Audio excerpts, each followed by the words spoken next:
Bonsoir à toutes et à tous et à vous qui nous suivez en visio. Bienvenue au campus Lillénium de Lille pour cette conférence organisée par l'ISFJ, la place des femmes dans les médias et dans l'information. C'est un sujet qui nous tient particulièrement à cœur, un cheval de bataille que beaucoup de médias prennent en main et c'est important. Avant de vous présenter nos invités, je laisse la parole au directeur du campus, Pascal Toth. Merci François. Bonsoir et bienvenue à vous tous qui êtes à la fois dans cette salle. C'est très gentil d'être là ce soir. Je salue l'ensemble des étudiants de l'ISFJ de Lille, mais aussi des autres campus de France qui nous regardent certainement à Paris, à Lyon, à Aix-en-Provence ou encore à Reims. Je vais vous dire un truc, je suis vraiment très gêné qu'on fasse ce type de conférence. Parce que pour moi, la place de la femme en général dans la société n'est pas un problème en soi et ne devrait jamais être un problème. Malheureusement, force est de constater que nous devons faire des conférences, nous devons sensibiliser, nous devons être de plus en plus attentifs à la place de chacune et chacun dans nos métiers, et plus particulièrement pour un métier que je connais bien, qui est l'audiovisuel. Oui, parce que tout le monde doit avoir sa place, qu'on soit femme, qu'on soit homme, qu'on soit différent, qu'on soit grand, qu'on soit petit, qu'on soit âgé ou pas. L'important, c'est qu'on puisse faire le métier qu'on aime, qu'on puisse informer les gens, qu'on puisse être à l'antenne, qu'on puisse être derrière une caméra, qu'on puisse porter une caméra, qu'on puisse faire un reportage. Donc, il est toujours très triste, encore aujourd'hui, qu'on doive sensibiliser à ces problèmes, parce que c'est un véritable problème. Bien que, il y a quelque temps, l'ARCOM, qui est l'organisme qui régule un petit peu l'audiovisuel en France, a fait un état des lieux, justement, de la place de la femme, de mesdames, dans l'information et dans l'audiovisuel. Alors, il y a un secteur qui s'en tire un tout petit peu mieux que les autres, même si on n'est pas au bout de l'aventure. Il s'agit du service public et j'en suis ravi, bien sûr. Donc nous, on doit réfléchir ce soir, et on va réfléchir avec les personnes qui sont concernées, parce que c'est un homme qui a pris la parole en premier, c'est un homme qui a pris la parole en deuxième, et je pense que ce soir, il est grand temps d'accueillir les personnes, ces dames qui vont nous accompagner pendant toute la réunion. Bonsoir et bienvenue. Merci Pascal. Alors nous avons le plaisir d'accueillir pour cette conférence trois journalistes. Laetitia Greffier, bonjour. Vous êtes journaliste à Ouest France. Vous avez gravi tous les échelons jusqu'à devenir rédactrice en chef en 2012. Vous pilotez ce qu'on appelle le réseau Égalité depuis 4 ans. Vous nous expliquerez l'importance de ce dispositif dans quelques instants. Anna Cuxac, vous êtes avec nous en visio. Vous êtes rédactrice en chef du site internet du magazine Cosette depuis 9 ans maintenant. Un magazine résolument féministe, sans être militant. Vous allez nous expliquer cette nuance. Enfin, Marion Fiat, vous êtes journaliste depuis 2002 à TF1, rédactrice en chef adjointe du bureau des Hauts-de-France et du Grand Arc Ouest. Vous nourrissez l'antenne des journaux du 13h, du 20h du week-end et vous réalisez également des documentaires pour la case reportage de TF1. Bienvenue. Un grand merci à vous. Merci de partager votre expérience et votre expertise avec nos étudiants, avec le public des étudiants de l'ISFJ. N'hésitez pas, bien sûr, à poser vos questions. La première question que je vous pose, elle est simple. Pourquoi vous avez tenu à être présente aujourd'hui? Pourquoi, selon vous, il est nécessaire d'aller au-devant des jeunes et des jeunes journalistes pour parler de cette problématique, la place des femmes dans les médias? Bonsoir. Laetitia. Moi, j'ai accepté de venir parce que c'est une question évidemment qui m'intéresse et c'est une question qui vous intéresse. Moi, j'ai la chance à Ouest France, sur les 620 journalistes qui composent la rédaction, d'avoir des jeunes générations et ce sont des discussions qu'on a très régulièrement au sein de la rédaction et c'est important de les avoir parce que on en reparlera, mais à Ouest France, on est parti sur un constat assez simple. 51% de la population est constituée de femmes. Donc si un média comme le nôtre, populaire et généraliste, n'est pas en mesure de s'adresser à 51% de la population, il y a un problème. Donc voilà, c'est naturellement que ces questions doivent être abordées, et avec toutes les générations d'ailleurs. Anna Cuxac, vous êtes en visio depuis Paris. Même question, pourquoi vous teniez à être là? Bonjour. Très simplement parce que je pense que d'un point de vue féministe, les sujets de parité sont importants et je trouve intéressant que vous structuriez le débat à la fois en ce qui concerne la présence des femmes journalistes au sein des rédactions et dans la hiérarchie des rédactions. Et par ailleurs, qu'il y ait un focus sur la représentation des femmes dans les médias en tant qu'expertes, en tant que sources et éventuellement avec des sujets, sur des sujets les concernant. Donc c'est cette double intention qui m'intéressait. Et Marion Fiat, ces jeunes-là, ces jeunes futurs journalistes, hommes ou femmes, vous êtes venus leur dire quoi ?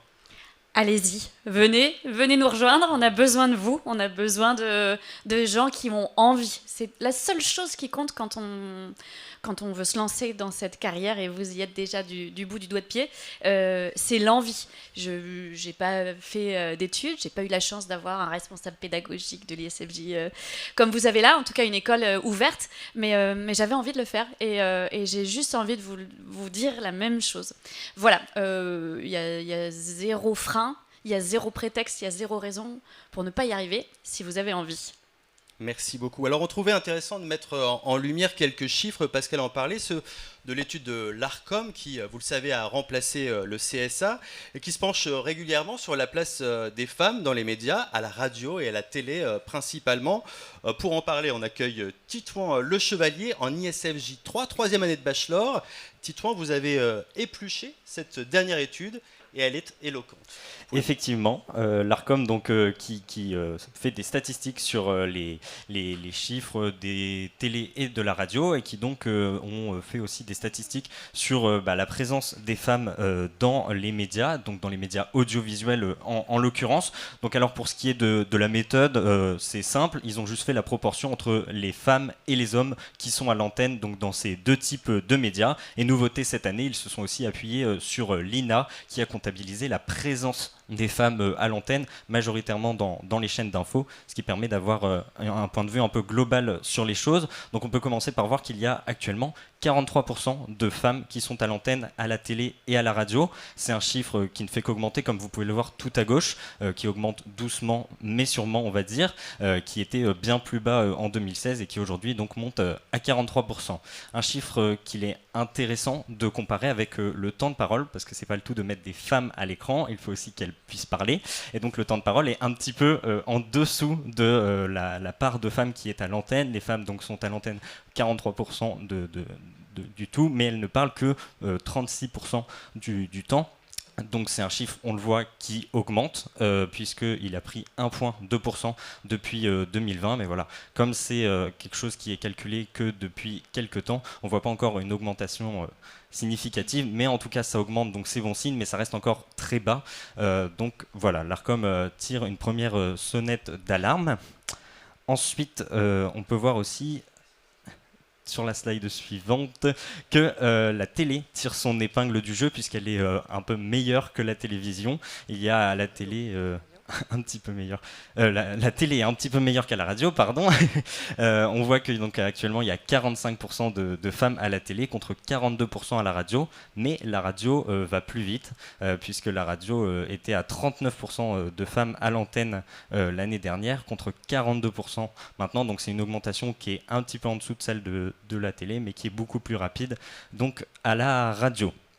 Et justement, il faut un petit peu aborder, que ce soit pour la radio ou pour la télé, il faut un petit peu aborder les genres sur lesquels parlent les femmes. Donc les femmes sont majoritairement sur les sujets d'information, sur les sujets qui touchent l'actualité. Elles sont 49% de femmes à être présentes sur les plateaux qui parlent d'actualité, pour un temps de parole estimé à 46%.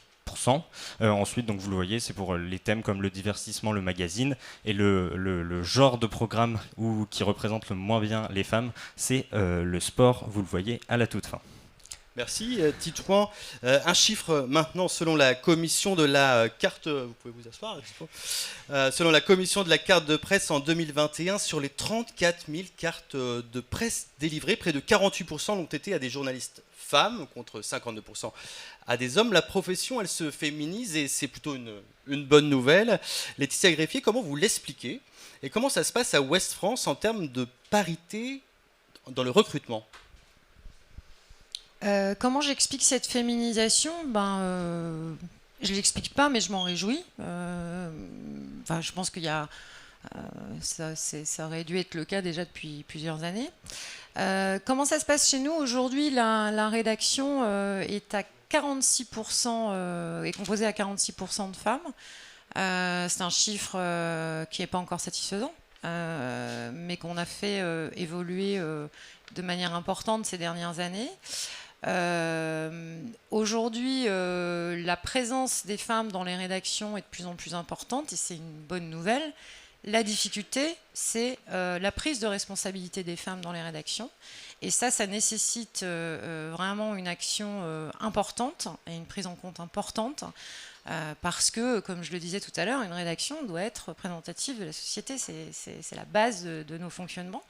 Donc à Ouest France, on a d'abord travaillé à amener plus de femmes dans la rédaction. On a eu la chance, on est 620 journalistes, on a eu la chance ces dernières années d'avoir une pyramide des âges qui a pu nous permettre des phases d'embauche assez importantes. Donc très clairement, dans ces phases d'embauche, on a favorisé l'embauche de femmes pour arriver à ce chiffre aujourd'hui. Ça a été la première action. Et puis la deuxième, c'est évidemment faire monter des femmes en responsabilité. Avec des résultats qui vont varier en fonction de la responsabilité dans la rédaction. De manière assez logique, nous, on est un titre qui est composé, vous le savez, qui est dans le top 3 des plateformes d'actualité, qui est un journal qui est diffusé dans l'ouest de la France et qui a 50 éditions différentes.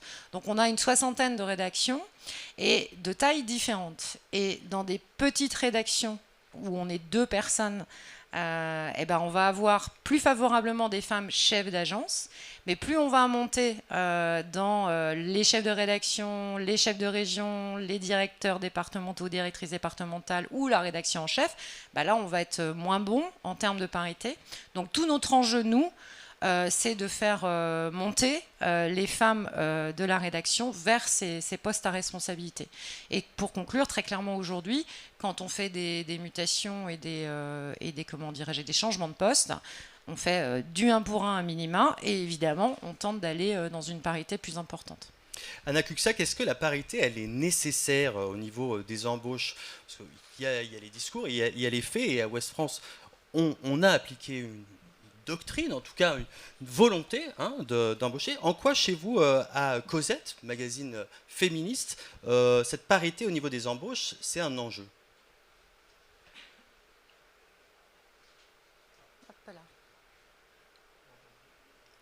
Petit souci technique, on ne vous entend pas. Est-ce que ça va côté technique? Ah, il faut que vous allumiez votre micro, Anna. Mes excuses. Oui, alors chez nous, la question de la parité ne se pose pas vraiment.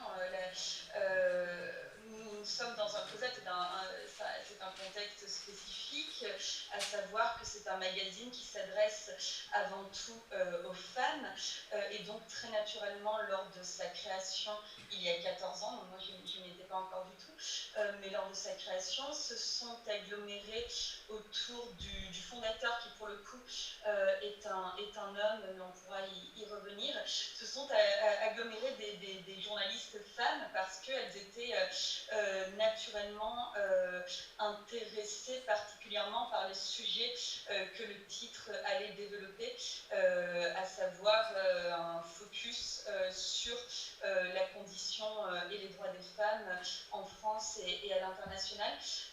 Ça s'est trouvé comme ça, et puis il s'agissait aussi de parler aux femmes, donc il y avait ce point de vue assumé à l'époque pour parler aux femmes de sujets qui pouvaient les concerner, les toucher particulièrement.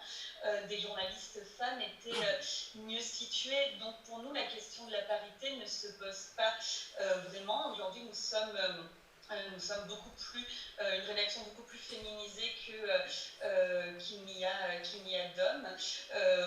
Au contraire, nous, on ferait la démarche à l'inverse, à savoir à s'ouvrir, je pense à la dernière fois que j'ai fait un recrutement au web, dans ma toute petite équipe web, j'ai proposé le poste à un pigiste homme, qui par ailleurs se revendique et membre l'association des journalistes LGBT, parce que je trouvais intéressante ce point de vue, cette respiration par rapport à nos focus féminins, voilà, d'intégrer un homme qui pouvait être très pertinent parce que concerné sur les problématiques LGBT que Cosette traite aussi. Nous, on est plutôt voilà, on se pose plutôt la question inverse d'aujourd'hui faire venir des regards masculins de façon à s'ouvrir à d'autres choses. Je vais peut-être laisser la parole parce que je pense que... Non, mais c'est très intéressant. Merci Anna. Il y a néanmoins un constat. Hein. Lorsqu'on regarde les différentes études, la féminisation de nos métiers, elle se fait avec beaucoup d'inégalités à des postes moins visibles, vous le disiez Laetitia, des salaires moindres, une certaine précarité donc par rapport aux hommes, une majorité de femmes parmi les pigistes, les contrats courts, les demandeurs d'emploi, journalistes. Avant de vous faire réagir, Marion Fiat, je vous propose d'écouter les inquiétudes de certaines de nos étudiantes. J'ai peur qu'on me décrédibilise totalement, que ce soit dans mes raisonnements, dans mes écrits, à la télé, à la radio ou quoi, dans n'importe quel domaine. Et j'ai peur qu'on me mette trop en arrière-plan par rapport à des journalistes du coup. J'ai un peu peur, notamment de traiter des sujets plus sport ou alors plus sérieux, niveau politique, etc., dans lesquels un homme serait le bienvenu, alors qu'une femme un peu moins pour certains. Et j'ai peur de ne pas réussir à m'imposer assez, à imposer mes idées par rapport à un homme. J'ai l'impression qu'on doit faire quand même plus d'efforts qu'un homme pour se démarquer et montrer qu'on vaut autant qu'eux. Et donc c'est juste ça, je me dis que je vais devoir plus travailler peut-être qu'un de mes collègues qui sera un garçon. Mais pour autant, j'ai pas peur de ne pas réussir parce que je sais qu'on a autant de compétences que les hommes et il y a beaucoup de femmes qui l'ont déjà démontré. J'ai quelques appréhensions du fait que je sois une femme et que je veux devenir journaliste, et en l'occurrence journaliste sportive, parce que ça en a assez fermé et surtout ouvert aux hommes. Tout ce qu'on fera, ce sera toujours remis en question. Et comme par exemple le fait de devoir faire des sacrifices sur sa carrière, savoir si on doit prioriser sa vie de famille, ses amis, ou prioriser sa carrière. Et c'est souvent vu comme si on ne pouvait pas faire les deux, alors qu'on est capable de faire les deux, on est capable de gérer plein de choses à la fois. Ça reste encore un peu compliqué parce que l'homme a une place plus importante, que ce soit au niveau du salaire ou au niveau de sa prestance. Mais voilà, non, je pense vraiment qu'une femme peut s'imposer dans ce milieu. Et puis aujourd'hui, que ce soit dans le sport, dans la politique ou la culture, il y a de plus en plus de femmes en plateau et en tant que reporter, donc c'est une bonne chose. Le fait d'avoir plus de filles en journalisme, ça fait nettement avancer les choses, et puis surtout au niveau des mentalités. Mais il faut montrer plus de femmes, mettre en avant plus les femmes, pas toujours les laisser derrière les caméras, les mettre en avant, mettre en avant leur nom. Je pense que déjà, ce serait une bonne chose pour éviter les inégalités dans le métier. Alors ce qui me frappe, c'est leur crainte de ne pas réussir à faire leur place, leur manque de légitimité. Pourtant, les femmes journalistes rentrent dans le métier de plus en plus diplômées. Marion Fiat, est-ce que ce sentiment, vous l'avez vécu? Est-ce qu'il s'est vérifié aussi lors de votre intégration professionnelle, votre carrière à TF1? Ça me touche énormément d'avoir entendu toutes ces jeunes femmes et je les remercie beaucoup pour ces interventions parce que bien sûr à 20 ans ou un petit peu avant ou un petit peu après c'est normal d'avoir peur de ça parce que ça existe, c'est vrai ce que vous dites. Et donc, qu'est-ce qui va se passer si on vous remet en question, si ça va être plus difficile, si quand vous allez avoir envie d'avoir des enfants, on va vous dire mais non, no way, tu vas pas pouvoir le faire, si quand vous allez avoir envie de revenir après un congé mat, vous allez devoir montrer que vous avez de la force, pas comme si vous veniez de fabriquer un bébé, et plus que n'importe qui d'autre. C'est vrai, ça existe. Mais ça n'empêche de rien, et je peux vous le prouver. Parce que j'ai commencé quand j'avais 21 ans à faire des cafés et des photocopies, et que je me suis mariée, que j'ai fait 2 beaux enfants magnifiques, que j'ai eu des césariennes, que j'ai eu des tas de choses. Et dans la vie d'une femme, je n'ai fait aucun sacrifice. Aucun. J'ai réussi à tout compiler, mais parce qu'en fait, je n'ai écouté que moi, mon cœur et mes envies. Pour vous dire, moi j'ai un chef qui m'a dit, quand je lui ai annoncé que j'étais enceinte, il me dit « Tu veux un temps partiel ?» C'était évidemment hyper gentil. Il n'a pas dit « Oh merde, ça y est, combien de temps elle est absente, qui je vais trouver ?» Non, il a dit « Tu veux un temps partiel ?» C'était super, mais j'en voulais pas, moi, du temps partiel. Je voulais tout faire en même temps. Et ça fonctionne. Alors peut-être si les sacrifices, il me manque quelques heures de sommeil parfois, il m'en a manqué même beaucoup, mais c'est le sacrifice que j'ai choisi, ça n'a pas été subi. Et c'est vrai qu'il y a des endroits où on n'est pas les bienvenus. Il m'est arrivé une fois d'être à une terrasse d'un café dans un pays limitrophe, frontalier, où les femmes ne pouvaient pas s'asseoir. Je vais au stade, je passe mes nuits avec la BAC pour parler de stup. J'ai participé à un reportage dans une colonne d'intervention du RAID. Il y avait un mec qui tirait, j'étais dans la colonne d'intervention du RAID avec ma petite GoPro. Les limites ne sont que celles que vous vous mettez. C'est tout. Le reste, c'est sûr, on va arrêter de tergiverser, hein. Ça va être plus difficile que pour les femmes, que pour les hommes, dans plusieurs questions. Il y a plein de questions qui vont se poser pour les jeunes femmes, qui ne se poseront pas pour les jeunes hommes. Mais c'est pas grave, c'est ce qui fait de nous, quand on arrive à passer ça, des gens costauds dans leur métier et dans leur choix. Merci Marion. On accueille Victoria Allôme, étudiante en 3e année, elle aussi à ce sujet. Elle a des questions à vous poser. Tout à fait. En 2017, seulement 36,2% des GRI étaient des femmes et ces chiffres se retranscrivent évidemment sur d'autres postes.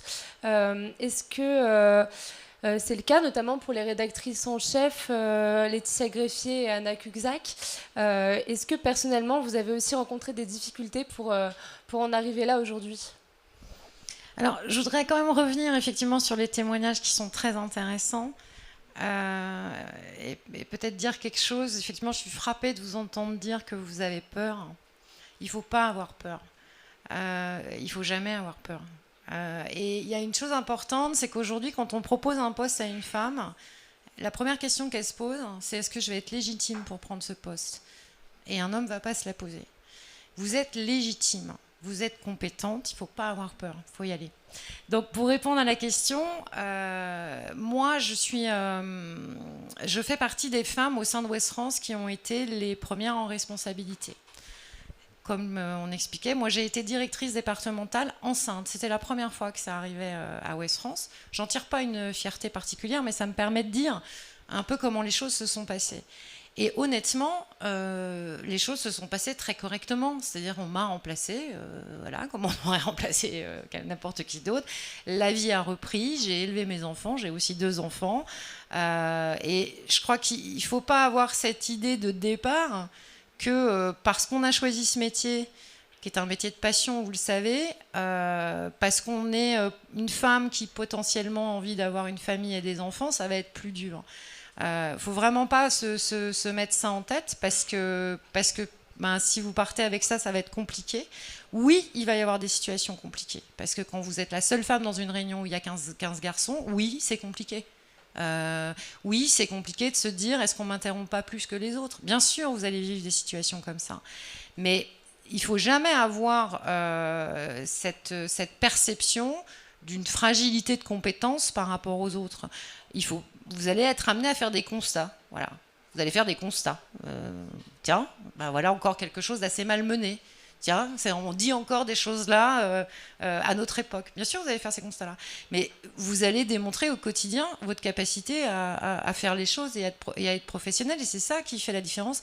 Mais surtout, n'ayez pas peur. Merci. Et vous, Anna, est-ce que vous aussi, vous avez rencontré des difficultés pour devenir rédactrice en chef? Non, comme je l'ai dit, je ne suis pas du tout concernée par cette question, puisque, comme je l'ai précisé auparavant, Cosette est une rédaction féminine. Concrètement, il n'y a que des femmes. Donc, non, la question du genre ne s'est pas du tout posée pour accéder à ce poste-là. Donc, plutôt, non, je préférerais rebondir sur ces témoignages d'étudiantes. Et effectivement, comme mes 2 consoeurs, appuyer sur le fait que ce syndrome d'imposteur qui vous habite est compréhensible, puisque nous vivons, puisque en fait le métier s'inscrit encore dans une société patriarcale. Donc en fait ce syndrome-là d'imposteur qui est vécu par vous en tant qu'étudiante en journalisme. Il est vécu, j'en suis à peu près persuadée, par à peu près toutes les femmes, quel que soit le corps de métier, et peut-être encore plus le métier demeure masculin. Je pense typiquement au milieu du BTP, plus ce syndrome doit être fort et plus les femmes doivent frayer avec du sexisme, avec des préjugés et faire front. Et donc effectivement il y a une double c'est comme le disait tout à l'heure ma consoeur de TF1, en fait effectivement il va falloir malheureusement faire 2 fois plus ses preuves que les hommes pour percer dans le métier. Je pense néanmoins que dans le journalisme, c'est de moins en moins vrai, notamment parce que les femmes ouvrent la voie. Il y a une jeune fille, une étudiante qui parlait, qui affichait tout à l'heure sa volonté dans les témoignages d'être journaliste sportive. Donc là, effectivement, c'est encore un milieu particulièrement masculin, mais grâce au documentaire « Je ne suis pas une salope » de Marie Portolano, qui est paru, me semble-t-il, au printemps dernier, il doit avoir 1 an ou un peu plus maintenant, et bien typiquement, c'est ce genre quand je dis ouvrir la boîte, c'est ce genre de document choc, et puis de toute façon les journalistes sont censés être armés typiquement pour faire ce job-là, qui permet de faire évoluer les choses. Et effectivement, depuis ce documentaire, donc dans un contexte d'agression sexiste et sexuelle de la part de Pierre Ménès, etc., en tout cas d'accusations portées contre lui en ce sens, dans ce contexte-là, il y a eu, le documentaire a ouvert un grand débat sur la façon dont les femmes journalistes étaient traitées par leurs homologues masculins et par le milieu sportif en général.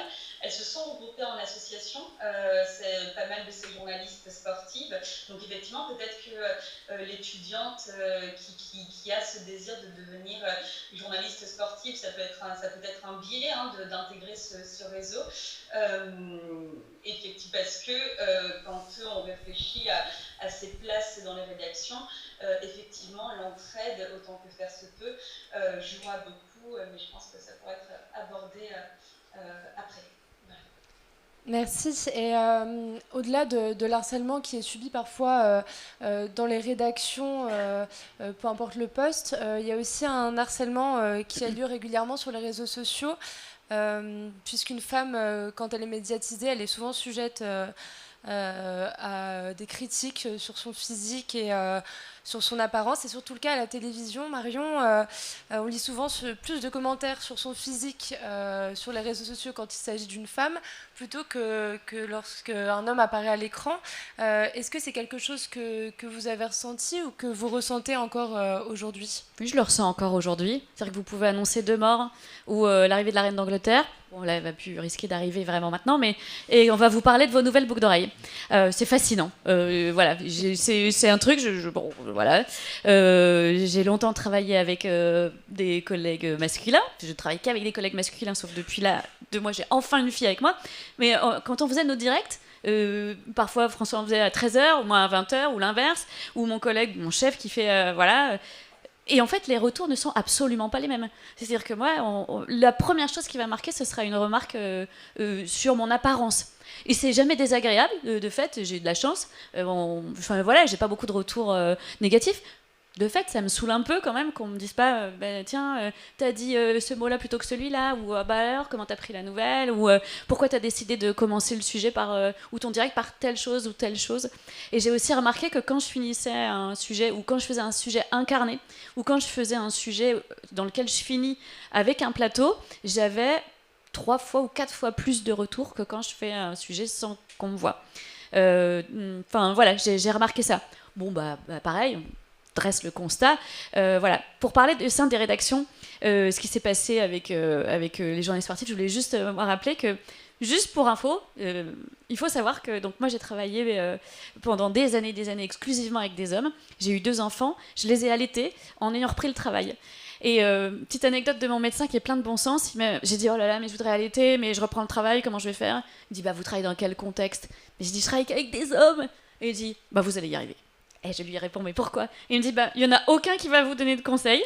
Ils vont surtout pas vouloir savoir ce qui se passe parce que bon, oh là là, ça fait un peu peur. On te foutait la paix. Oui, et nickel. Et j'ai allaité des mois et des mois mon bébé, grâce à la solidarité de mes collègues en fait, qui m'ont aidé à faire ça comme j'avais envie de le faire. Voilà. On est ravis de savoir que ça existe en tout cas et que c'est possible. Est-ce que personnellement aussi le rapport à l'écran il est parfois compliqué. C'est vrai que pour une femme l'estime de soi c'est aussi important que pour un homme et se voir vieillir particulièrement et savoir que les spectateurs le voient aussi. Est-ce que c'est compliqué quand on est une femme Oui. J'ai 43 ans, ça fait donc, je suis à mi-parcours, ça fait 21 ans que je travaille, 22 ans bientôt, 22. Dans quel état je vais être dans 22 ans ou même un peu plus, c'est maintenant que ça passe. Hein. Donc, ouais, ça fait peur parce qu'il y a assez peu de vieilles femmes à l'antenne. Je suis absolument fan d'Evelyne Delia, mais... Je pense qu'un homme vieux, ça rassure. Une vieille femme, ça fait peur. Je le regrette, mais il ne faut pas faire semblant de ne pas le voir. Sinon, on se trompe et on se loupe et on ne mène pas le combat qu'on doit mener. Donc, est-ce que je serai encore à l'antenne dans 10 ans? Je ne peux pas te répondre là. Jean-Pierre Pernaut. Exactement. Mais oui, toujours pareil, il faut bien dresser le constat, ne pas en avoir peur. Mais quoi qu'il arrive, qu'on soit homme ou femme, faut en tout cas tout faire pour rester en forme parce que ce métier, il est bien physique. Merci Victoria. Est-ce que ces stéréotypes de genre, vous les ressentez aussi vis-à-vis de la répartition des rubriques, des papiers, des reportages que l'on confie aux femmes journalistes? En gros, au niveau des rédactions en chef, est-ce qu'il y a encore de la frilosité à confier certains sujets à des femmes? Et si oui, lesquels, Laetitia Greffier? Alors, ma consoeur de Cosette évoquait les sports, c'est vraiment la problématique du moment. Hein. C'est-à-dire que, à la fois, c'est compliqué de recruter des femmes dans cette thématique, et à la fois, effectivement, c'est un milieu qui est masculin vraiment depuis de nombreuses années, et c'est pas tout à fait simple de féminiser ces rédactions sportives. Donc pour moi, dans les thématiques du moment qui sont les plus à travailler en termes de parité, c'est vraiment celle-là, à mon sens. La politique aussi, peut-être? Alors, non. Je ne vais pas vous répondre la même chose sur la politique. Moi, je vais vous donner le tableau de mes chefs de service aujourd'hui. International, France, politique, économie, ce sont 3 femmes. Donc, pour moi, la politique, effectivement, dans les années passées, a sans doute été une problématique, mais je la sens beaucoup moins aujourd'hui, en tout cas de l'expérience au sein de Ouest France. Et la question de dire est-ce qu'on le répartit les thématiques en fonction est-ce qu'on donne une thématique à un homme ou une femme? Bah voilà, aujourd'hui moi le patron du Pôle Magazine, donc qui est le patron qui couvre des pages comme parents-enfants ou la vie quotidienne, bah, c'est un homme. Hein. Donc voilà, je pense que pour moi vraiment c'est les sports où on voit on n'avance pas aussi vite qu'on voudrait. Non pas parce que les femmes ne s'intéressent pas à la question, hein, mais il y a peut-être, vous évoquiez une peur tout à l'heure, il y a peut-être une peur là, de ce côté-là, et là il faut vraiment qu'on travaille sur cette question. Nous on a des femmes qui sont au sein de la rédaction sportive, mais pas suffisamment, et leur regard est hyper important sur cette thématique-là. Donc il faut, pour moi c'est l'urgence. Ça.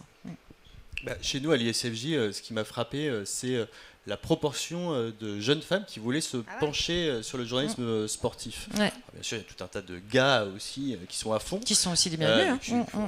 On les acceptera peut-être, hein, mais en tout cas, il y a un vrai allant, une vraie motivation des jeunes femmes pour le journalisme sportif. Donc, effectivement, ça peut aussi créer un appel d'air et changer les mentalités. Alors, je précise juste, il y a une association de femmes journalistes sportives qui fait des travaux très intéressants. Donc voilà, faut le signaler aussi. Et Anna Cuxac, sur le terrain, est-ce que ça vous est arrivé, vous, d'être sous-estimée sur certains sujets que vous traitiez, par exemple quand vous étiez au journal L'Alsace ou encore aujourd'hui chez Cosette, vous sentir déconsidéré par certains de vos interlocuteurs dans le cadre de reportages? Déconsidéré, je l'ignore. Par contre, j'ai ressenti quelques fois, et même en étant chez Cosette, qui pourrait interpeller sur... le fait d'être chez Cosette pourrait effectivement interpeller sur mon degré d'acceptation des remarques sexistes, mais néanmoins, bien que chez Cosette, ça ne m'a pas empêché de recevoir des petites remarques sexistes, des trucs de séduction, etc. Et c'est pas... et en fait, c'était souvent... ce n'était que, finalement, dans le milieu politique. J'en étais préservée dans les autres milieux jusqu'à présent. Mais effectivement, le milieu politique a ceci de particulier que lorsqu'on va à l'Assemblée... interviewer un député ou lorsqu'on lorsqu'on demande une interview à un chef de parti ou que sais-je, eh bien, effectivement, il y a un rapport de séduction qui s'instaure et des petites blagues ou des petites blagues graveleuses, etc., en fonction de la génération. Et ce truc-là, je ne peux pas, je ne suis pas sociologue, je ne sais pas, moi c'est mon expérience, c'est un constat tout à fait empirique, mais je me demande si ça ne dénote pas d'une certaine violence particulière au milieu politique d'une part, et un sentiment de toute puissance des hommes politiques d'autre part. Voilà. Autre milieu plein de testostérone, c'est la police, c'est l'armée, et ça c'est un peu votre spécialité, Marion. Vous avez intégré le RAID, vous avez intégré les paras, si je me souviens bien aussi. Comment ça se passe quand on arrive dans ce milieu extrêmement musculeux, extrêmement masculin, et qu'on est un petit bout de femme avec une belle énergie? Alors, c'est sûr que ça dénote. Le gabarit, déjà, j'ai 50 cm de moins, donc pour regarder, c'est pas simple. Pour les interviews non plus, j'ai déjà été obligée de grimper sur du mobilier urbain pour que le regard caméra soit à ma taille. Ça dénote, mais en fait, ça se passe bien. Une fois la première poignée de main donnée, fermement et droit dans les yeux, comme ça se passe très bien, effectivement. Là, je suis partie l'année dernière à Gao, au Mali, sur une zone de guerre. Le matin, je me suis levée plus tôt pour aller courir avec les gars en plein désert. Une fois qu'on a fait ça, ça passe. Il faut savoir s'adapter. Mais c'est pareil quand on va dans une mercerie et qu'on va me parler couture et que je vais m'accrocher pour comprendre de quoi ça parle. En fait, je m'y connais plus en HK qu'en petite canette de machine à coudre, mais il faut savoir tout faire. Donc, c'est sûr que dans la mercerie, je passe plus inaperçue. Et qu'à Gao ou dans la colonne d'intervention du RAID, ça passe moins. Mais il faut qu'on s'adapte, en fait. C'est le thème de notre métier, c'est qu'il faut savoir s'adapter à l'endroit où on va. C'est pas le pire que j'ai fait. Le pire que j'ai fait, c'était un rassemblement de chasseurs. Je suis végétarienne et je ne bois pas d'alcool. Et c'était un moment... de pur plaisir. Mémorable, exactement. Merci Marion. Deuxième micro-trottoir réalisé par Tess Stekowski et Morgane Briens, avec des femmes rencontrées dans la rue cette fois. Objectif, avoir le point de vue des lectrices ou des téléspectatrices. On regarde. Elles ont bien leur place maintenant. Non, dans l'ensemble, je trouve qu'elles sont bien représentées. Depuis quelques années, on commence à être visible, beaucoup plus. Je regarde pas beaucoup de médias, mais dans les médias que je vois, à la télé par exemple, sur BFM ou ce genre de choses, je vois moins de femmes que d'hommes. C'est pas la majorité.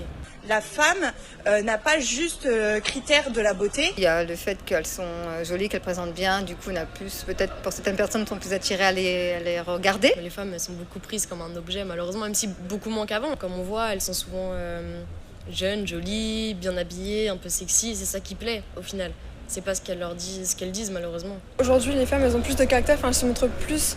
Mais faut vraiment avoir du caractère, faut pas se marcher dessus, je trouve. Je pense que ça doit être un métier quand même assez difficile, ça dépend dans quels endroits. Des fois, si elles sont amenées à se déplacer, peut-être pas dans tous les pays, peut-être. C'est une femme qui est dynamique, c'est une femme qui que juste elle-même, en fait, elle a pas besoin de faire ses preuves. C'est pas un homme, il est journaliste parce qu'il est journaliste. Une femme, elle a pas besoin de faire ses preuves en tant que journaliste.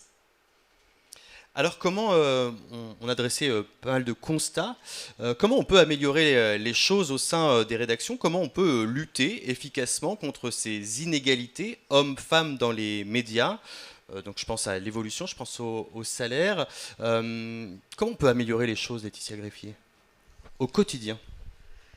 Alors, sur la partie ressources humaines, on en a un peu parlé tout à l'heure, donc j'y reviens pas. Sur la partie éditoriale, c'est comme plein d'autres sujets qu'on veut faire évoluer dans une rédaction. Il faut que ce soit un sujet quotidien pour lequel on marque un engagement. Une rédaction, c'est un collectif qui travaille avec des règles du jeu, avec des valeurs pour certains journaux. C'est le cas d'Ouest France. Et donc, éditorialement, nous, la manière dont on a réussi à faire évoluer les choses, c'est en positionnant cette question comme une priorité éditoriale. Et à partir du moment où on la partage, où on décide que c'est un engagement qu'on prend et sur lequel on met des moyens, des outils, etc., on arrive à faire un peu avancer les choses. Donc c'est ce que nous, on a pu mettre en place. Maintenant, c'est une question qui est quotidienne. Je veux dire, on ne peut pas... encore une fois, c'est toutes les conférences de rédaction doivent à un moment se poser la question j'ai besoin de faire appel à de l'expertise demain, eh ben, je vais faire appel à une experte et je m'en donne les moyens. Anna Cuxac, même question, vraiment sur les inégalités entre hommes et femmes journalistes. Bon, vous êtes une rédaction presque 100% féminine, mais vous êtes passé par un certain nombre de rédactions. Comment vous croyez qu'on peut faire évoluer les mentalités au sein même des rédactions? En fait, pour moi, une rédaction n'est que le miroir de la société dans sa globalité. Donc, c'est en fait, effectivement, c'est pas étanche.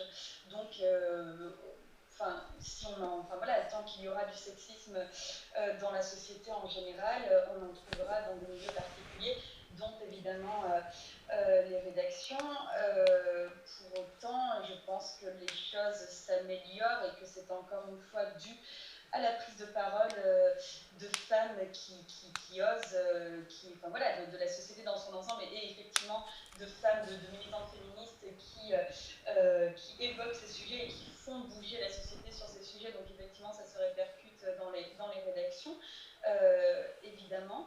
Et puis après, il y a effectivement des politiques volontaristes au sein des rédactions qui me semblent tout à fait intéressantes. J'entendais tout à l'heure ma consoeur de Ouest France expliquer qu'ils ont à Ouest France une politique active de recrutement de femmes à CV, à compétences égales.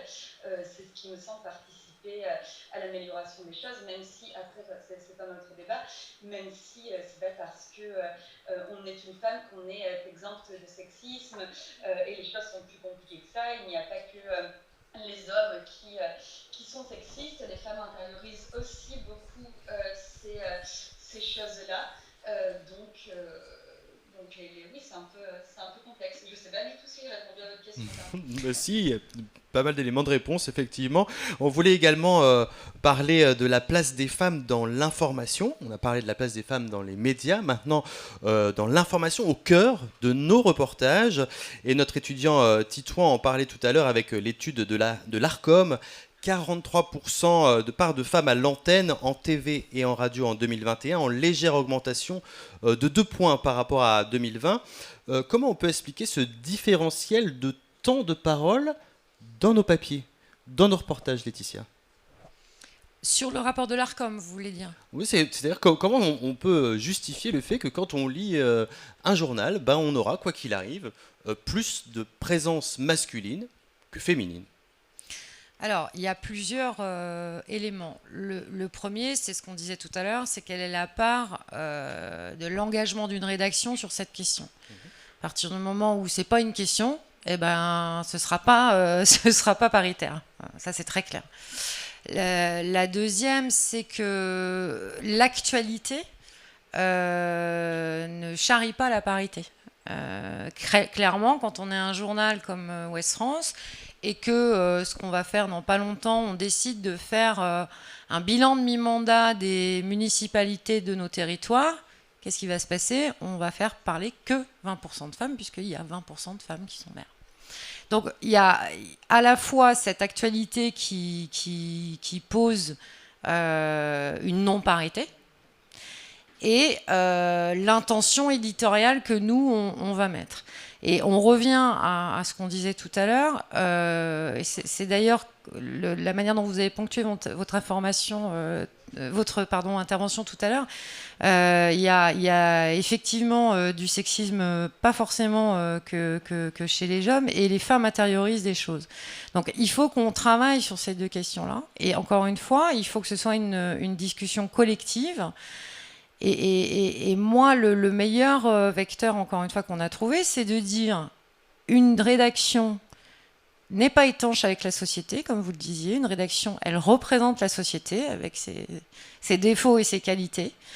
Et donc, une rédaction, si elle a l'ambition de bien s'adresser à son lecteur ou à son internaute, elle doit prendre en considération ces évolutions sociétales, ou alors elle ne fait pas son travail.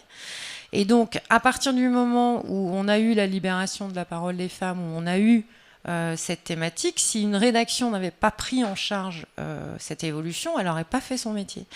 Donc, pour moi, le constat qu'on fait quand on lit un journal qui nous paraît très masculin, à la fois dans les photos et à la fois dans les prises de parole, c'est sans doute qu'il n'y a pas eu derrière une animation éditoriale sur cette question. Moi, je dis souvent, quand on traite un fait divers à Ouest France, on se pose plein de questions qui sont liées à nos chartes éditoriales. Parce qu'on a plein de chartes éditoriales, c'est comment faire un fait divers, etc. Et quand on fait l'actualité au quotidien, on doit se poser la question de la parité. Et on a aujourd'hui une charte autour de ces questions-là. Voilà, ça fait partie de la discussion, de la définition des contenus dans une conférence de rédaction. Sinon, ça ne marche pas. Je veux bien ajouter quelque chose pour compléter. Bien sûr, Anna. Allez-y. En fait, pour compléter juste ce propos qui est totalement pertinent, des études sociologiques ont montré sur la question de pourquoi il y a plus de prise de parole d'experts hommes que d'expertes femmes dans les journaux, dans les médias. En fait, des études ont montré que les experts hommes, on revient toujours à cette question de légitimité et d'autocensure des femmes à cause de leur syndrome de l'imposteur. Les hommes experts se sentent beaucoup plus légitimes à prendre la parole que les femmes et en fait à répondre aux questions des journalistes, à savoir qu'il y a énormément de femmes qui vont s'auto-censurer lorsque des journalistes vont les solliciter, qui vont dire mais non, moi je n'ai pas forcément l'expérience, la légitimité, je ne suis pas sûre de savoir faire aussi bien que mon collègue masculin, et qui vont décliner ces propositions. Pour contrer ce phénomène naturel en fait qui est vraiment lié, je dis naturel, mais c'est pas que c'est inné du tout, c'est que c'est vraiment lié à la construction de nos sociétés, de comment on éduque les petites filles et de comment on éduque les petits garçons. Les petites filles ont clairement un problème de confiance en elles récurrent. Pour contrer ce phénomène-là, il y a un outil ultra intéressant qui existe à l'adresse des journalistes et qui est gratuit, qui a été créé par deux militants féministes et qui est super. C'est un site en ligne, un site de ressources qui s'appelle expert.fr, et en fait, dessus, on va avoir un répertoire, un annuaire de femmes compétentes dans énormément de domaines.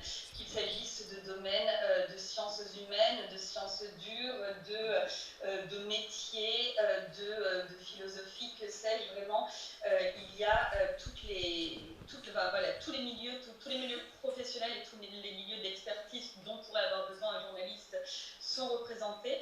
En fait, en gros, les expertes s'y inscrivent spontanément où en fait elles sont référencées par des universités ou par, que sais-je, des amis, et après, selon leur volonté, elles inscrivent ou pas leurs coordonnées de prise de contact. C'est des coordonnées de professionnels et parfois perso pour les joindre encore plus vite.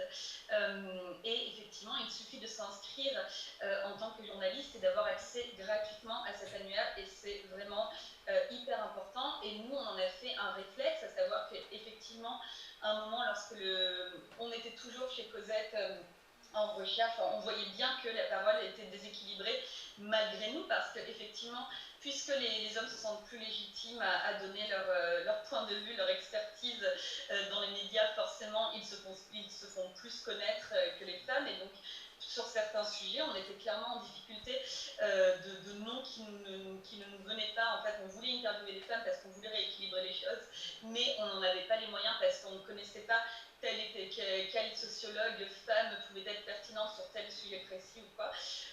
Et du coup, ça nous tracassait. Cet outil, lorsqu'il a été lancé, je pense, je ne sais pas il y a combien de temps, peut-être il y a 7-6 ans, je ne sais pas. Il y a 6 ans. A été vraiment un truc ultra important pour nous.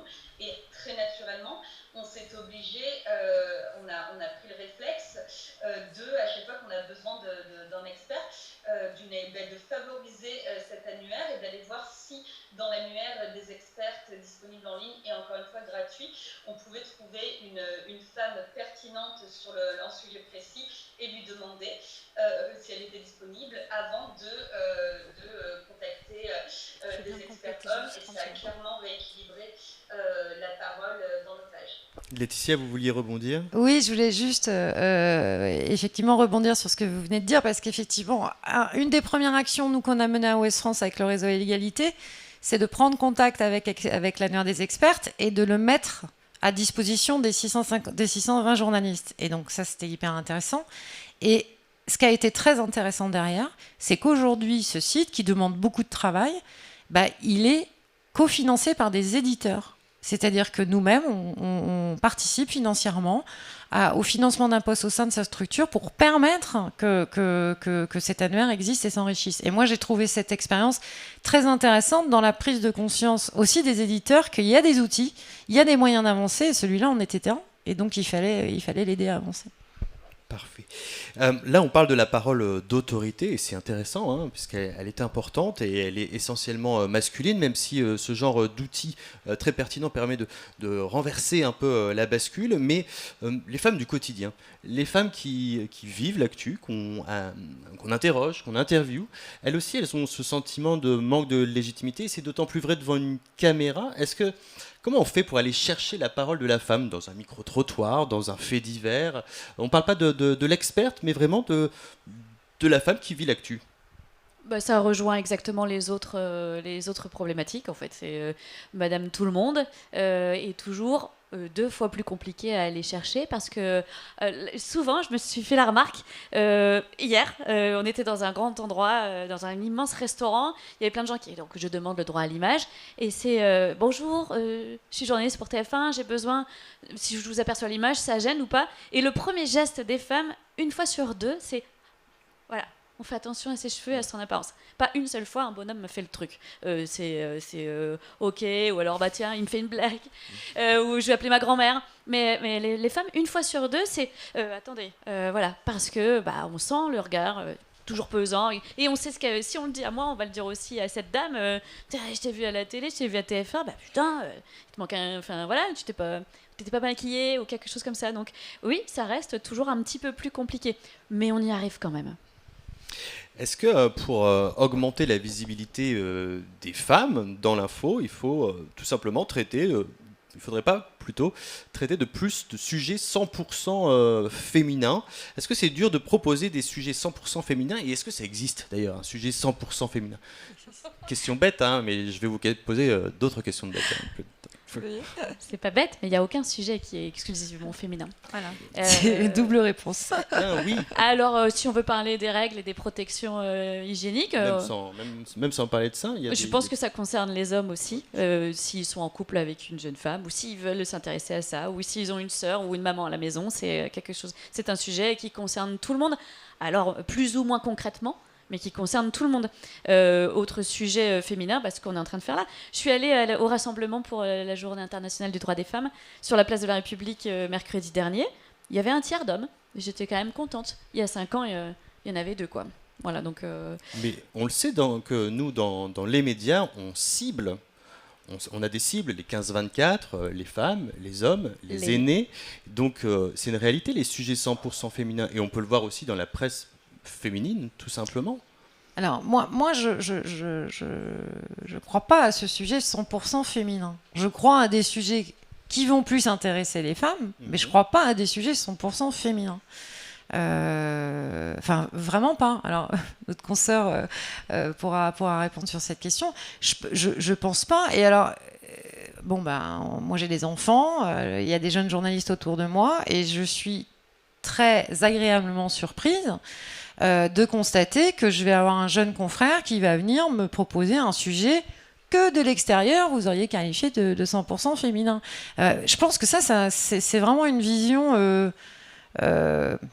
cliché, tout simplement. Cliché, puis peut-être ancienne, hein, parce que aujourd'hui, si on va sur les notions de taux de lecture, etc., il y a des sujets, certes, nous, on va se dire, on aura peut-être plus de femmes à les lire, mais de là à dire ça n'intéressera que les femmes ou que les hommes, non, je pense que franchement, ça n'existe pas. Et, avant de parler de la presse féministe via Cosette, je poursuis mon idée, mais est-ce que la presse féminine, telle qu'on l'entend en France, des titres comme Marie-Claire par exemple, elle a fait ça, ils ont fait leur révolution. Et dans quelle mesure, selon vous ? Je pense que c'est à notre consoeur de répondre à cette question, parce que Anna, presse féminine et presse féministe, c'est parfois complètement antagoniste. Mais donc moi, je serais ravie d'entendre Cosette là-dessus. Oui, alors, ce que je peux dire là-dessus, c'est que clairement, Cosette s'est créée en rupture avec la presse féminine classique. Donc, qu'est-ce que ça veut dire ? Donc, j'en parlais tout à l'heure, ça a été fondé par un homme, Grégory Lassuellebat, et le storytelling, donc aujourd'hui qui ne travaille plus chez Cosette, depuis qu'on a été racheté par le groupe Hildegard il y a 5 ans de cela.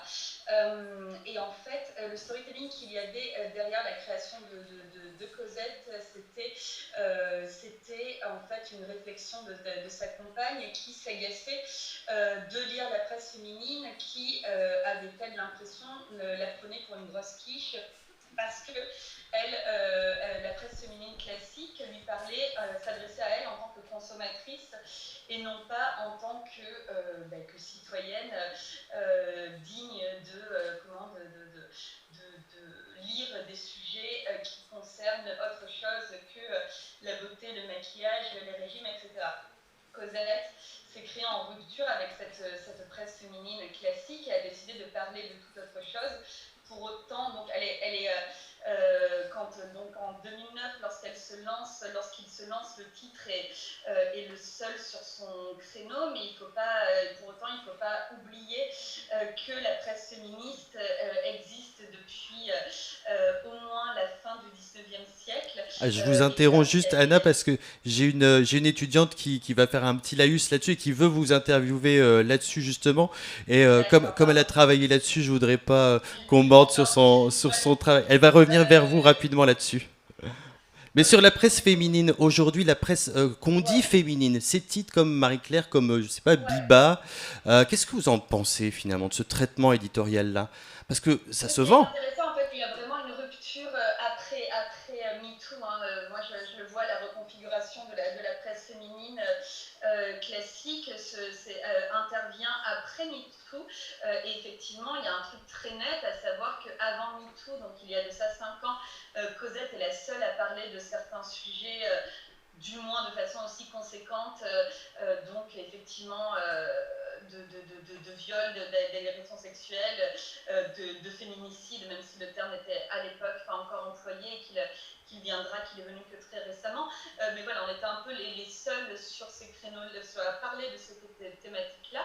Et effectivement, avec MeToo, mais parce qu'on y revient, la presse évolue avec son temps, est tant un miroir à la société, et effectivement, au même titre que MeToo a bouleversé la vie des femmes dans le monde, elle a aussi bouleversé la presse en conséquence, et notamment la presse féminine, mais même la presse généraliste, et c'est ça que je trouve très intéressant.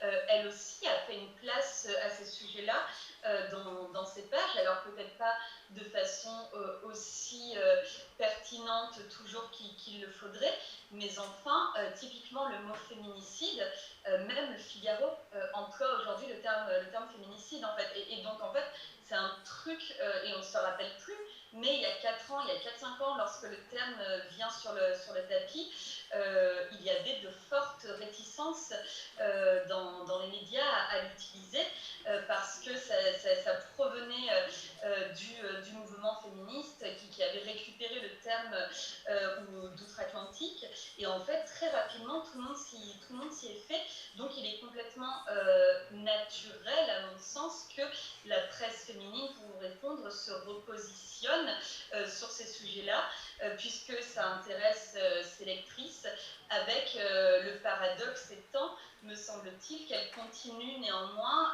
à les envisager comme des consommatrices aussi. Et donc c'est ce truc-là, en fait, cet équilibre que la presse féminine recherche et qui me semble pertinent, intéressant, pardon. D'accord. Il y a une chose qui ne change pas chaque année, c'est le 8 mars, hein, la journée internationale du droit des femmes, et je me suis un peu amusé à regarder les reportages. Moi, je regarde beaucoup la télé, à regarder les reportages qui sont faits, ce qu'on appelle des marronniers, et à chaque fois, il y a au moins 60% des reportages qui sont sur ces femmes dirigeantes, ces femmes PDG ou ces femmes qui dirigent une équipe d'hommes dans l'industrie. Qu'est-ce que vous pensez de ce genre de reportage, mesdames ? C'est ce que vous citez, c'est typiquement ce que faisait la presse il y a 10 ans, c'est-à-dire le jour de la journée de la femme, effectivement, on mettait en avant, c'est vrai, hein, on mettait en avant un superwoman, quoi, voilà, hein, on va dire ça comme ça, enfin superwoman d'un point de vue. Et aujourd'hui, si vous regardez, d'abord, moi, le jour de la journée de la femme, je dis à mes collègues, que c'est pas une journée qui doit éditorialement être si différente des autres, parce qu'au final, éditorialement, la femme doit être présente tous les jours. Donc, ce qu'on fait pour la journée de la femme, ce qu'on a fait, par exemple, c'est le baromètre, justement, que vous avez présenté, la présence des femmes, etc. Mais aujourd'hui, nous, on revient à ce que vous disiez tout à l'heure, sur une journée comme ça, ce qui nous intéresse, c'est justement d'aller faire parler les invisibles, c'est-à-dire les femmes qui, tous les jours, ont des problématiques, etc. Et pas forcément celles qui, indéniablement, ouvrent des voies et montrent un exemple qui dit oui, n'ayez pas peur, il y a des choses possibles, mais la réalité c'est de parler des femmes et pas d'une forme de féminité qui serait un exemple à brandir, c'est les femmes en général. Voilà. Marion ? Je suis assez d'accord avec ça, et j'en ai marre de voir ces sujets, je veux dire un gros mot, à la con, oui, oh là là, il y a une femme qui est chef d'entreprise, waouh, parce que c'était vrai il y a 10 ans, mais en fait c'est encore diffusé aujourd'hui.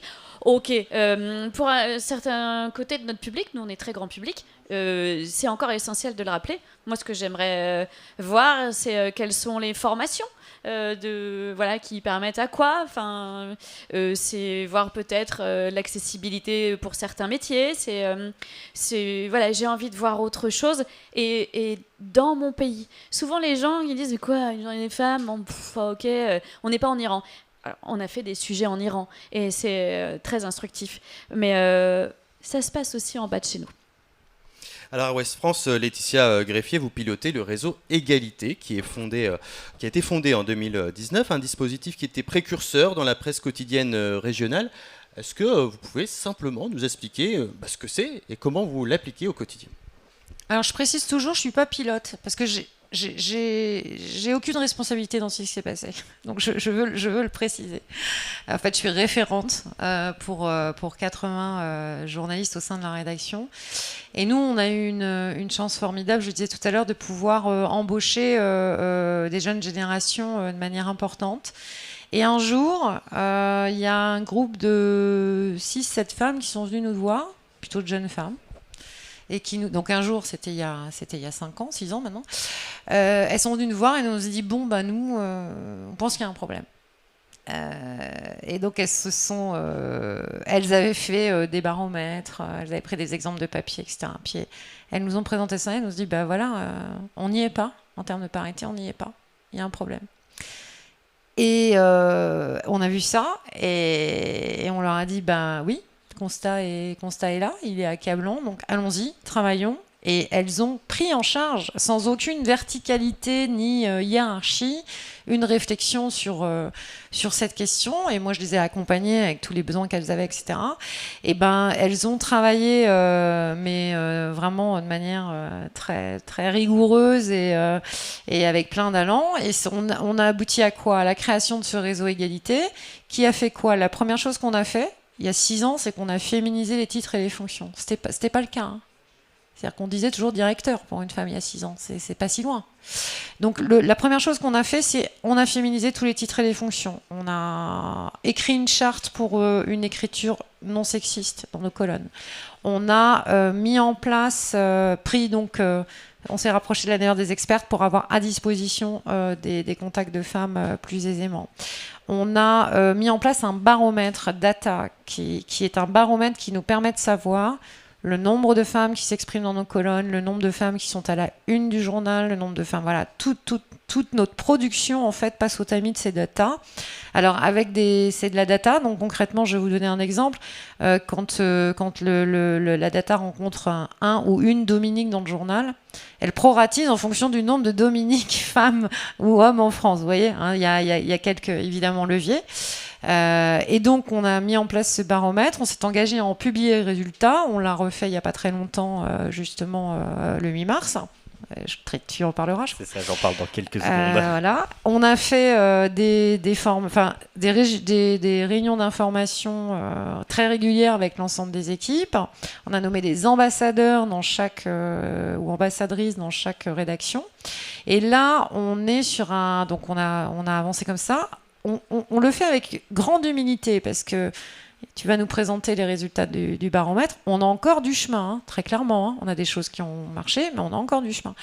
Et là, par exemple, on est en train de développer un annuaire des expertes au niveau local, puisque nous, 50% de nos contenus, voire 60%, sont issus de nos territoires. Et là, il faut qu'on ait un accès à des femmes expertes en proximité. Et on est en train de le constituer. Et effectivement, on se rapproche des universités, on se rapproche des centres de recherche, et les femmes, elles sont là. Après, on verra pourquoi on reparlera peut-être de la difficulté de les faire s'exprimer dans nos colonnes et de les faire aussi, accepter d'être publiées en photo. Voilà. Et on a aussi des problématiques autour de ça. Alors, vous parliez du baromètre. Et donc Titouan est revenu. Exactement. Et avec quelques chiffres qui ont été publiés effectivement dans vos colonnes le 8 mars. Titouan, c'est à toi. Effectivement, donc il y a un baromètre qui a été publié qui concerne donc les articles de Ouest France. Donc il faut savoir que actuellement en 2022, 37% des articles publiés par Ouest France sont signés par des femmes. Donc on voit qu'il y a quand même une certaine progression selon les années ou une petite diminution. C'est toujours depuis 2020 dans les mêmes chiffres. Dans vos articles en règle générale, on a 34% de femmes qui sont citées. C'est la slide juste après. Voilà, donc il y a 34% de femmes en 2022 qui ont été citées dans les articles publiés par Ouest France. Là, on voit clairement que c'est en augmentation. À titre de comparaison, là, c'est aussi des chiffres que Ouest France a mis en avant. À l'échelle nationale, sur 3000 titres de presse écrite, c'est seulement 19% de la presse imprimée où il y a des femmes dans les articles. Donc on voit que Ouest France a un petit peu d'avance sur le sujet. Ça représente environ 214 femmes sur les 1000 personnalités les plus médiatisées. Enfin, sur les éditoriaux diffusés dans Ouest France, on voit que là, il y a une petite dégringolade, si je puis dire, puisqu'on est à 12% des éditoriaux publiés par Ouest France qui sont signés par des femmes, contre 23% en 2019. Donc voilà, il y a une petite descente, mais on voit que sur d'autres sujets, Ouest France est un peu en avance. Donc voilà, il y a des choses qui changent et qui sont... Sur les 214 femmes que je citais tout à l'heure à l'échelle nationale, les femmes interviennent majoritairement donc en culture, en médias, en politique. Et par exemple, il y en a une seule sur les sujets de l'agriculture. Donc voilà, on voit qu'à l'échelle nationale, il y a encore des lacunes. Et c'est pour ça d'ailleurs donc, que vous avez l'annuaire des expertes qui va aussi être implanté dans Ouest France avec votre annuaire des expertes Grand Ouest. Voilà. C'est quand tu dis ça diminue un petit peu, moi ça me convient pas du tout. Et c'est intéressant qu'on s'arrête sur ça, parce que j'ai juste 30 secondes. Quand on a lancé le réseau, on a donc commencé par certaines rubriques, certains sujets, etc., pour faire avancer la parité. L'éditorial, c'est le papier qu'il y a à la une du journal. Alors, on a plusieurs femmes qui écrivent à la une, mais évidemment, il y a une très grande majorité d'hommes, et on le voit très très bien là. Alors, c'est un sujet sur lequel on va travailler aujourd'hui, mais on a une difficulté, c'est que être à la une du journal, c'est s'exposer, c'est porter la parole d'un titre qui est tiré tous les jours à 750 000 exemplaires et qui est diffusé à des millions de vues sur Internet. Donc très clairement, on a beaucoup de travail à faire, nous, pour recruter des femmes autrices, mais on a aussi cette problématique encore de difficulté pour des femmes de dire « Ok, j'y vais, j'écris à la une ». Et ça, on revient à ce qu'on disait tout à l'heure avec la consoeur de Cosette, il faut vraiment qu'on sorte de ce syndrome de l'imposteur. C'est pas facile, mais ça existe encore, notamment sur des thématiques très exposées comme ça. Donc là aussi, c'est de l'accompagnement, c'est de la persuasion, et nous, on a un effort très important à faire pour aller chercher des femmes autrices encore, et c'est notre travail du moment, voilà. En tout cas, il y a des outils qui existent et qui comme ça, font tache d'huile dans toutes les rédactions. On parlait de l'annuaire des expertes. Il y a aussi, chez TF1, cette volonté de féminiser l'antenne via cet annuaire, c'est ça ? Oui, ça fait 3 ans qu'à TF1, il y a un groupe de femmes, une quinzaine, qui viennent de tous les domaines dont on a besoin pour illustrer nos reportages ou nos plateaux, à qui on offre une année de formation. C'est souvent du média training. Et pendant 1 an, on va leur peut-être briser un petit peu ces plafonds de verre et ces syndromes et tout ce qui nous encombre en fait le cerveau qui nous emprisonne un petit peu. Et ça fait 3 ans que ça existe et ça porte un petit peu ses fruits. Et en tout cas, ça permet d'avoir le choix. Quand on travaille toujours dans l'urgence, un journal d'actualité, ça ne se prévoit pas 1 mois à l'avance, malheureusement. On va direct au plus près, celui qui est joignable, celui qui va répondre tout de suite, celui qu'on connaît, celui qui nous a déjà vus. Et en fait, on arrive à un espèce de systématisme très masculin. C'est dommage. Et le fait d'avoir ce mécanisme-là, cette opération-là, qui a lieu tous les ans depuis 3 ans, ça nous permet d'enrichir nos répertoires et d'acquérir d'autres réflexes qui sont essentiels pour féminiser l'antenne. Merci Marion. Alors, on voulait bien sûr profiter de la présence d'Anna Cuxac pour parler de la presse féministe en France. Avec vous, Alizée Paris, vous êtes étudiante en 3e année également. Et la presse féministe, elle existe depuis longtemps dans notre pays. Bonjour, exactement. Alors, je voulais d'abord vous parler de La Fronde. Donc, La Fronde, le premier journal en France entièrement conçu et rédigé par des femmes. Donc nous sommes en 1898, en pleine révolution industrielle. Sa fondatrice est Marguerite Durand, journaliste au Figaro. Dès le premier numéro, elles annoncent la couleur. Leur objectif n'est pas de déclarer la guerre aux hommes, mais plutôt de réclamer l'égalité des droits, le développement sans entrave des facultés de la femme, la responsabilité consciente de ses actes et une place de créature libre dans la société. Voilà le premier édito d'un journal qui a rencontré un certain succès, jusqu'à 50 000 lecteurs, avec de grandes causes défendues, comme la représentation politique des femmes dans les institutions, ou encore leurs droits devant la justice. Mais la fronde a également suscité des rumeurs liées au sérieux des sujets traités et de l'écriture perçue comme masculine. Est-elle réellement uniquement rédigée par des femmes ? Alors, plus d'un siècle plus tard, Anna Cuxac, bonjour, d'après vous, que reste-t-il de l'esprit de la fronde aujourd'hui ?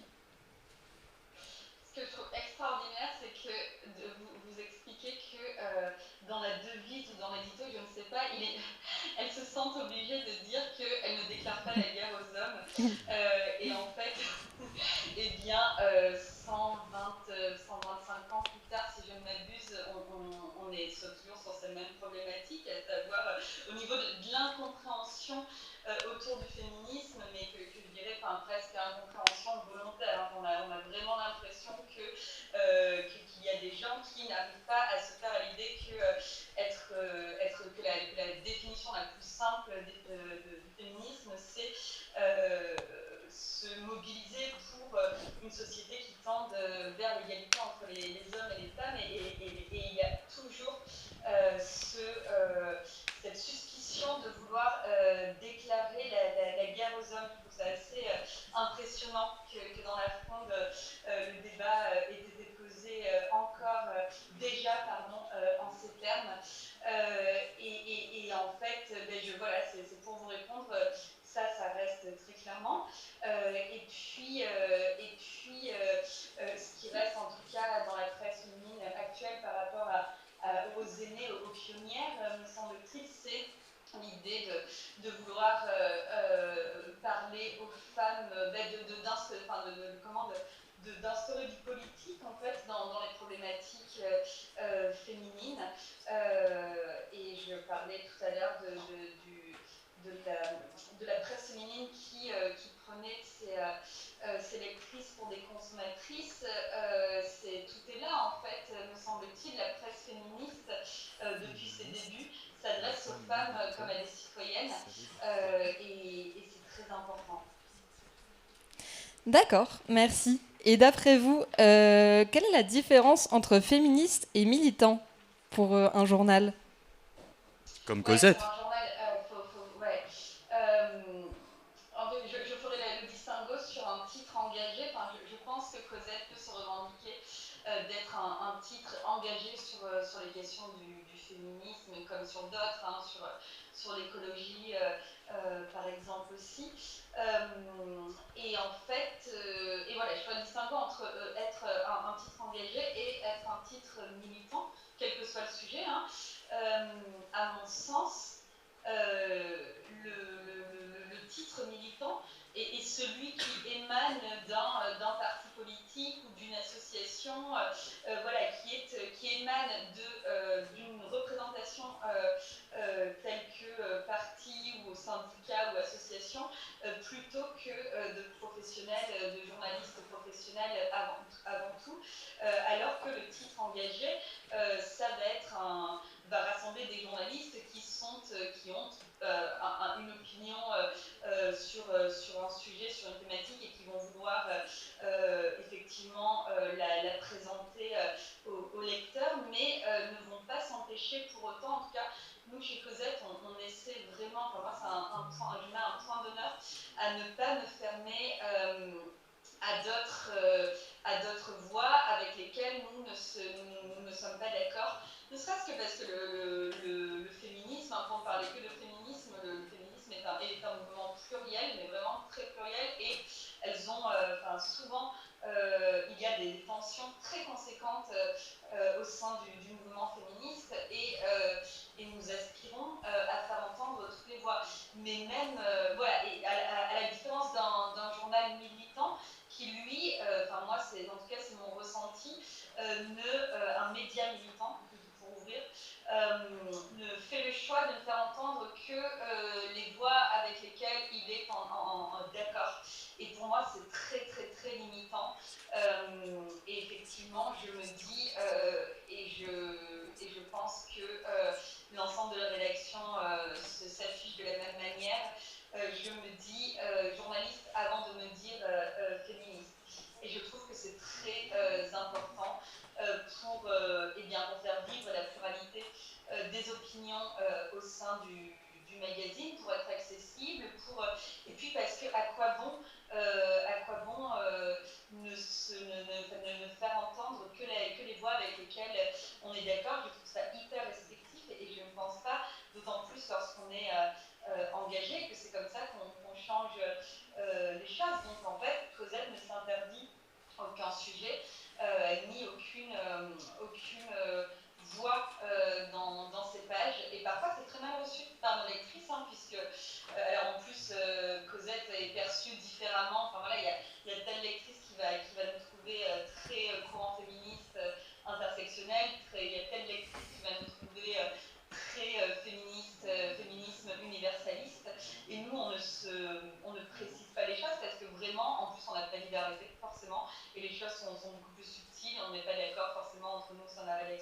et l'idée c'est de faire vivre cette pluralité d'idées, encore une fois, mais effectivement ça peut occasionner des incompréhensions avec certaines de nos lectrices, et c'est là où, avec pédagogie, on doit leur rappeler que nous sommes journalistes avant tout et pas militantes.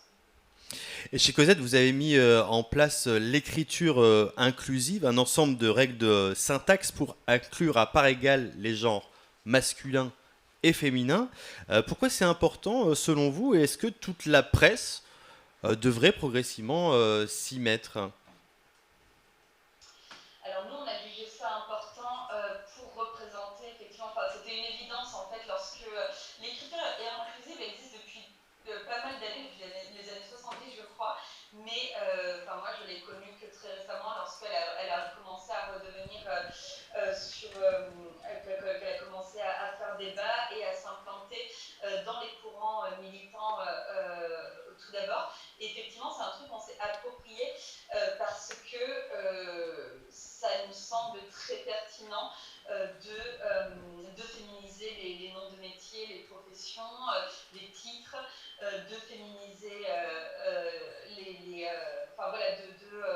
de mettre en œuvre ces techniques-là pour mieux représenter la population féminine qui représente plus de la moitié de l'humanité, comme ça a été vu au début de cette table ronde. Après, il y a un point, il y a la difficulté du point médian. C'est-à-dire que nous, on s'y est fait, au début, c'était pas du tout facile pour nous. Je pense que ça allait pour personne de se reconfigurer après 30 ans de.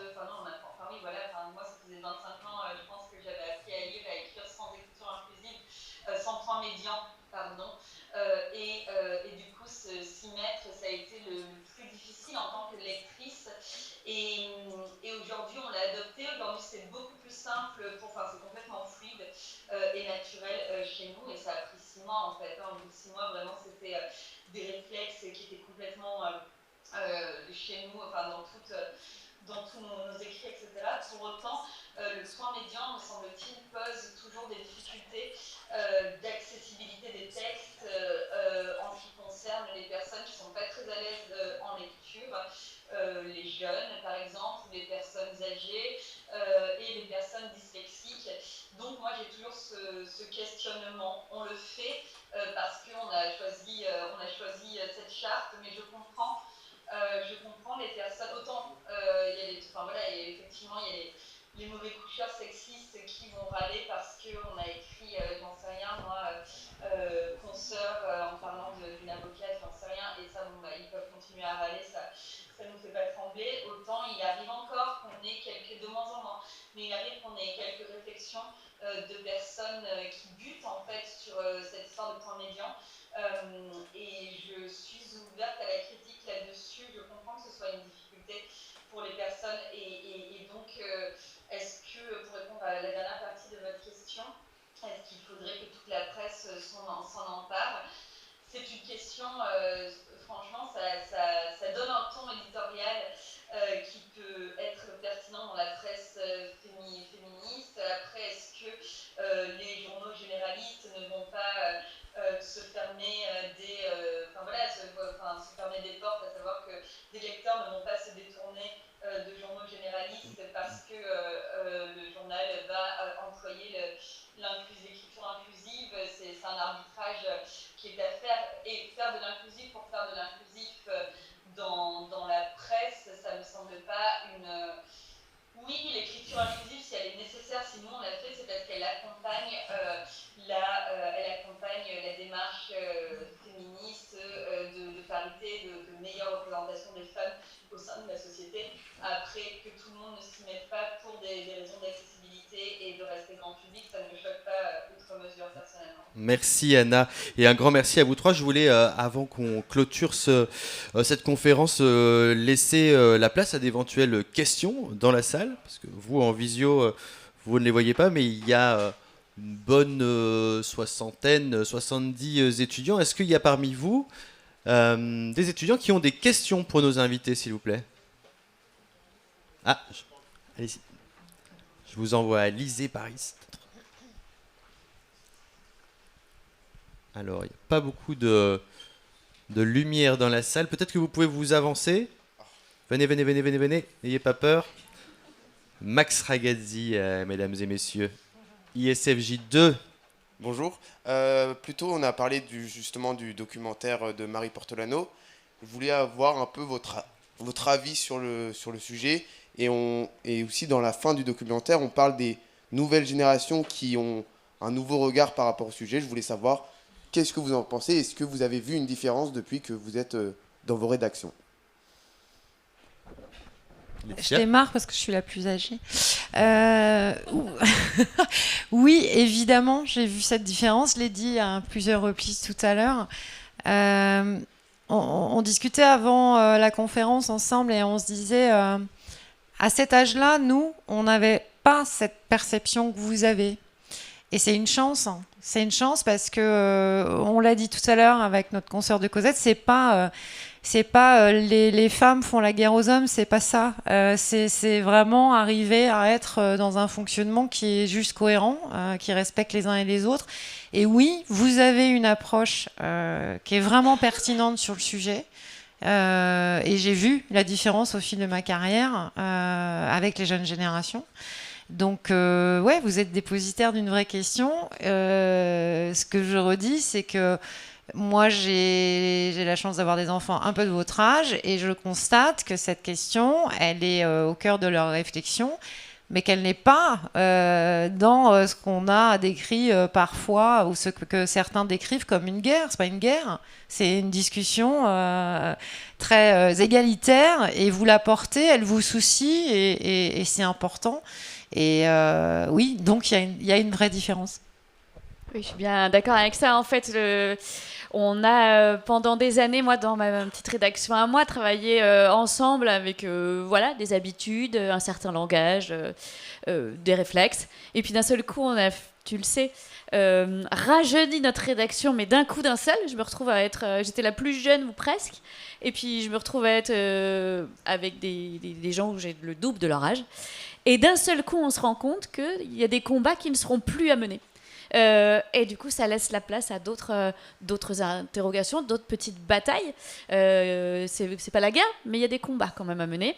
Et ça me fait énormément plaisir parce que quand voilà, on a des nouveaux jeunes hommes qui travaillent avec nous, une jeune femme aussi.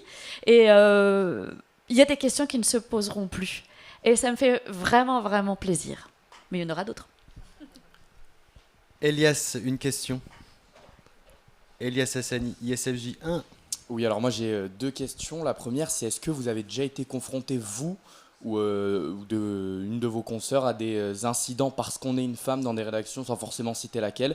Et j'avais peut-être une deuxième question, elle est peut-être un peu plus personnelle, c'est comment est-ce qu'on devient journaliste? Est-ce qu'on peut parler de vocation pour votre part? Voilà, merci. Allez-y, Marie. Alors moi, j'ai toujours pas l'impression d'avoir commencé à travailler parce que pour moi, ça n'est pas un métier. Je suis absolument fan de mes journées. C'est toujours la fête, c'est toujours la surprise. Des fois, c'est un peu difficile. Hein. Je ne traite pas que des histoires de géranium. Et c'est dommage, parce que j'aime bien les fleurs. Mais effectivement, c'est un mode de vie, surtout. On s'endort avec, on se lève avec. Des fois, on est réveillé par ce travail, parce qu'il faut l'appeler comme ça. Je suis quand même rémunérée, je ne suis pas bénévole. Donc oui, pour moi, c'est plus qu'une vocation ou qu'une passion, c'est un mode de vie. Voilà.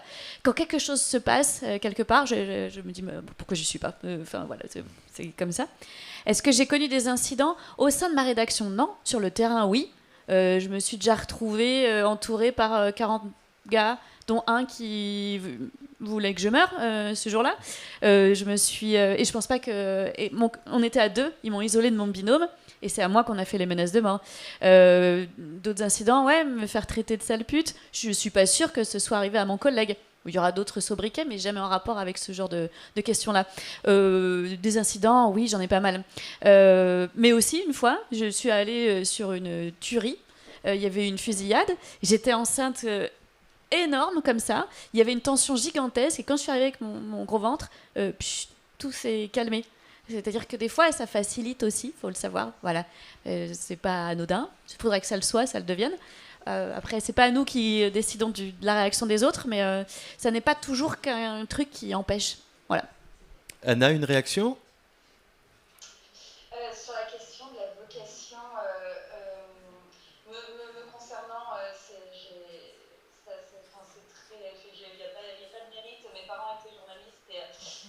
transmis l'envie en fait de raconter les histoires des autres, c'est ce que je dirais. Et je pense que c'est un point important parce que pour donner des cours de journalisme dans une autre école, j'entends un peu trop souvent systématiquement ce truc de je veux devenir journaliste parce que j'aime écrire et j'en parle parce que effectivement c'est des gens de votre âge et je pense que c'est une mauvaise raison si on a envie de devenir journaliste parce qu'on aime écrire. Il faut devenir écrivain, mais je pense qu'il faut une appétence pour les autres en fait quand on fait ce métier et que c'est clairement ce qui fera que, comme le dit ma consoeur de TF1, vous n'aurez pas l'impression de travailler, alors que vous savez aussi être journaliste, c'est ne pas avoir d'horaire, etc. Voilà. Et sur la question des incidents au sein des rédactions, oui, très clairement, ça m'est arrivé. Et puis eh bien, j'étais très jeune, donc c'est saisissant et je pense que j'étais pas assez affirmée à l'époque parce que c'est un apprentissage en fait de s'affirmer face à de tels trucs, de telles remarques sexistes, déplacées, etc. Et pour le coup, les trucs dans le milieu politique qui sont venus plus tard, la fin de l'histoire, c'était quand même là pour le coup par rapport, j'avais beaucoup plus de répondants et j'ai pu recadrer. Et je pense que c'est très important de le faire et que lorsqu'on est très jeune, on peut ne pas s'en sentir les moyens et que pour autant, si aujourd'hui ça m'est arrivé, en fait c'est ça, je pense que si ça m'est arrivé aujourd'hui, et là je pense que très clairement c'est une contribution du mouvement MeToo qui parle pour moi, mais très clairement je n'hésiterai plus à aller voir ma hiérarchie, en fait, ce que je n'ai pas fait à l'époque. Voilà. Et Laetitia Greffier, je vous laisse le mot de la fin. Oui, je ne reviens pas sur les expériences que malheureusement nous avons en commun. Oui, on a toutes entendu des choses pas admissibles, etc. Ce qui me rend optimiste, c'est que je ne les entends plus. Donc c'est déjà pas mal.